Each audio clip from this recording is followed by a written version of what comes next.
you, Mr. Ivory. Mr. Hunt, you're recognized for 5 minutes. I'm going to say the quiet part out loud because we all know exactly what's going on here. It wasn't the fully automatic machine gun that was banned in 1986. It wasn't the bump stock. It certainly is not the pistol brace. And it is not the AR-15, of which I am the owner of multiple. The left has been chipping away at our Second Amendment rights for decades, and I'm sick of compromising. Every time my colleagues on the right compromise on guns, the next thing the left says is, we need to do more. And if the left can't repeal the Second Amendment, then they'll have an unelected bureaucrat like yourself, sir, issue a regulation that will make 40 million Americans felons overnight. That's a fact. Compromising on our fundamental rights, it's not going to keep our children safe either. Our children should not be prey for homicidal maniacs. And our schools should not be as safe as we have here in Congress. They should be far safer than we have right now. And if we're willing to spend $113 billion in Ukraine, then we could pay to keep our children safer. So, gentleman in the corner, thank you, sir, for standing in the corner with a gun, and I feel safer by his presence already. And every school should have you present. I was in high school when Columbine happened, and prior to Columbine, we didn't have the level of violence that we're seeing today. In 1986, you can walk into a store anywhere in this country and buy a fully automatic weapon. And being from Texas, acquiring a weapon has always been relatively easy in my lifetime. Were there more or fewer mass shootings across our country when machine guns were available? I think we all know the answer to that. But we still weren't having these problems because it's not the guns, it's our core values that have plummeted. The left has been chipping away at our rights for years. They've also been chipping away at our core values. In 1960, 61% of Black Americans were married. Today, that number has plummeted to 30%. I am a current member of Congress today because I was raised in a two-parent household. We ate dinner together every single night. We prayed before dinner. We get to the church every single Sunday. My parents were heavily involved in my education. I said the Pledge of Allegiance every single day proudly, and I know every word to God Bless the USA by Lee Greenwood.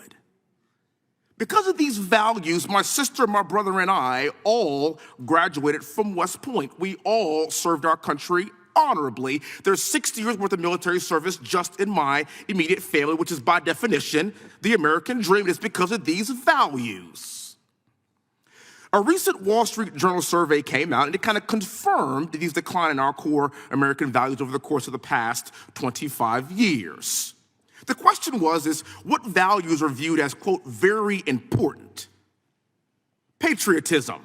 In 1998, 70% surveyed felt like patriotism was very important. Today, 38%.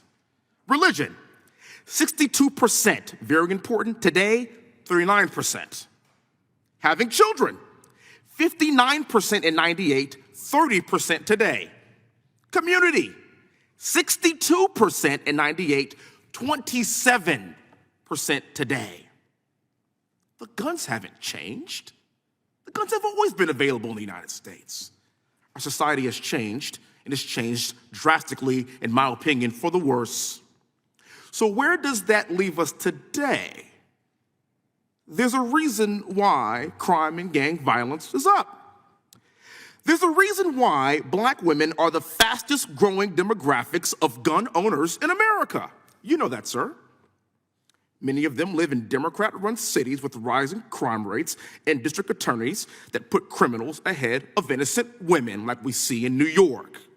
And by the way, it's not their husbands or their significant others that are purchasing guns for them. Black women are purchasing guns themselves because we know that Democrats replaced Black husbands with Uncle Sam a long time ago. I've been listening to my colleagues on the left talk about guns all day. You have no idea what you're talking about.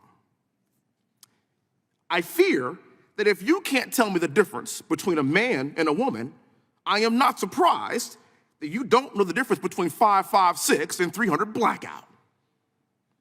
The problem with this administration is always having people that are appointed to run these agencies that aren't fully qualified, that don't understand exactly what's going on and how things work. And if I were running the ATF, I would know a thing about the F in ATF. And by the way, for the record, that's firearms, sir. It's firearms. And with that, I yield back. Thank the gentleman. Chair recognizes Mr. Van Drew for 5 minutes. Thank you, Chairman. Just before I begin, I didn't